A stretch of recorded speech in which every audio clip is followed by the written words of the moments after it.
కల్వకుంట్ల తారక రామారావు గారు అధికారం కోల్పోయినటువంటి బాధ సహనంలో ఎక్కడికక్కడ వారి కార్యకర్తలను రెచ్చగొడుతూ ప్రభుత్వం చేపడుతున్నటువంటి అభివృద్ధి కార్యక్రమాల్ని అడ్డుకోవడమే లక్ష్యంగా ముందుకు పోతా ఉన్నారు. మన హైదరాబాద్ విషయంలో చూసాం, మూసీ విషయంలో చూసాం.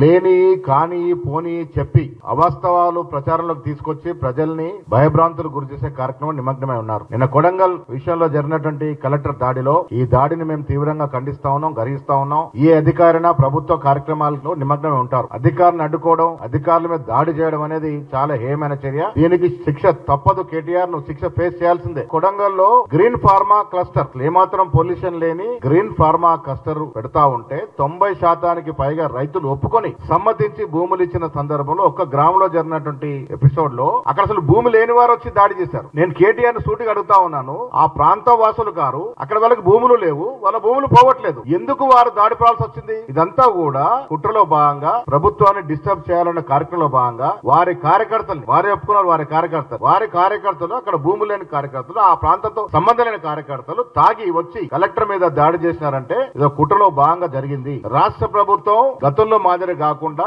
అభివృద్ధిని అంతా కూడా వికేంద్రీకరణ చేస్తా ఉంది. గతంలో హైదరాబాద్ కే కేంద్రీకృతమైనటువంటి అభివృద్ధి పలు ప్రాంతాలకు విస్తరించాలని క్లస్టర్లు గా విభజించి పలు ప్రాంతాల్లో అభివృద్ధి కార్యక్రమాలు కంపెనీలు తీసుకొస్తా ఉంటే మీరు ఓర్వలేక ఈ రకమైనటువంటి దాడులకు పాల్పడుతున్న విషయాన్ని తీవ్రంగా ఖండిస్తా ఉన్నాం. వాస్తవాలు బయటకు వచ్చాయి. ఐజీ గారు, పోలీస్ డిపార్ట్మెంట్ జరిగిన ఇన్వెస్టిగేషన్ లో కేటీఆర్ ఫోన్ కాల్ పోయిన తర్వాతే నరేందర్ రెడ్డి గారు వారి కార్యకర్తల్ని రెచ్చగొట్టి ఉసిగొలిపి కలెక్టర్ మీద దాడికి పాల్పడ్డారు. కాబట్టి దీంట్లో మొదటి ముద్దాయి కేటీఆర్ఏ. మేము ప్రభుత్వాన్ని విజ్ఞప్తి చేస్తా ఉన్నాం, దీంట్లో ఎవరిని కూడా వదలడానికి వీల్లేదు. ప్రభుత్వ కార్యక్రమాల్ని, సంక్షేమ కార్యక్రమాలు అడ్డుకున్నాడు ఎవరైనా నేరస్తుడే. కేటీఆర్ దీంట్లో భాగం ఉంది కాబట్టి ప్రభుత్వం దీని మీద నిష్పక్షపాతంగా స్పష్టంగా ఇన్వెస్టిగేషన్ చేసి చర్యలు తీసుకోవాల్సిందే.